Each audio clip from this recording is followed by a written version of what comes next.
જામનગરના કાલાવડ શહેરમાં જમ્મુ કાશ્મીરના પહેલગામ આતંકવાદી હુમલાનો મામલો વીએચપી અને બજરંગ દળ દ્વારા વિરોધ પ્રદર્શન કરવામાં આવ્યું।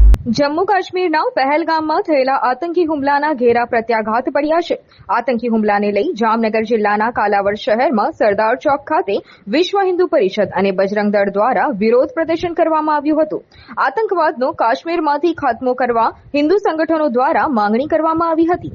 પાકિસ્તાન હાય હાયના સૂત્રોચ્ચાર કરીને વિરોધ પ્રદર્શન કરવામાં આવ્યો હતો। હુમલો થયો અને અમે વિશ્વ હિન્દુ પરિષદ કડક શબ્દોમાં વખોડીએ છીએ અને જે આતંકવાદી કૃત્ય કર્યું છે એને કડકમાં કડક સજા થાય અને એના જે આકાઓ હોય એને પણ કડકમાં કડક સજા થાય એવી અમારે વિશ્વ હિન્દુ પરિષદ અને કાલાવડ હિન્દુ સમાજ વતી અમે અમારી માંગણી છે।